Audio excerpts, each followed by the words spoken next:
ప్రశాంతంగా ప్రయాణం చేసుకోవడానికి కూడా అదృష్టం లేకుండా పోయింది. మే కర్మేంది మే కర్మ. గాడిదకేం తెలుసు గంధపు వాసన అని?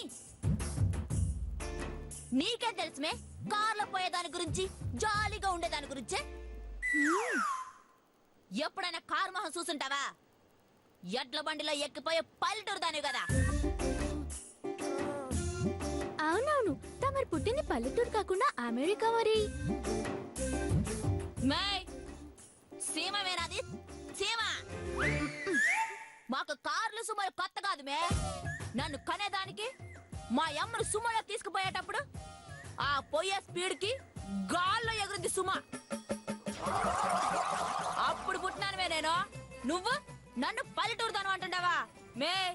నువ్వు ఎప్పుడో టూర్కి వచ్చినప్పుడు పట్నం చూసుంటావా, కానీ నేను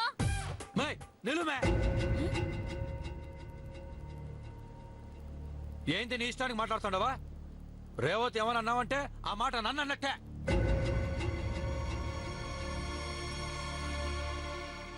ఏంది దాన్ని ఏమనంటే నిన్నట్టేనా?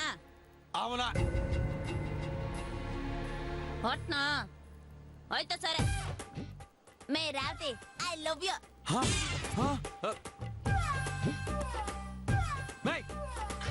ఏంది మే నువ్వు ఆ పిల్లకి ఐలో చెప్తాండవా? నీకే చెప్దాం అనుకున్నా, దానికి చెప్తే నీకు చెప్పినట్టే కదా, అందుకే దానికి చెప్పిన. మేయ్ నేను రేవతిని పెళ్లి చేసుకోబోతా ఉండనా?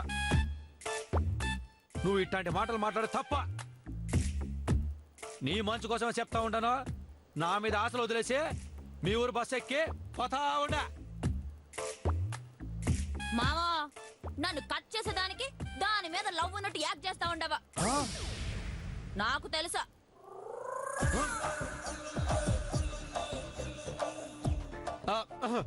మే యాక్ట్ చేసిన కర్మ నాకేంది మే? నేను మనస్ఫూర్తిగా రేవతిని ప్రేమిస్తా ఉన్నాను.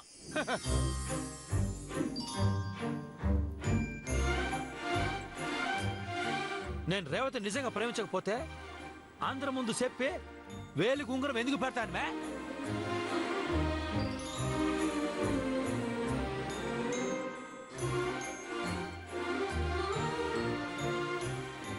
అందరికి పంచ ప్రాణాలు ఉంటాయి, కానీ నాకు 6 ప్రాణాలు.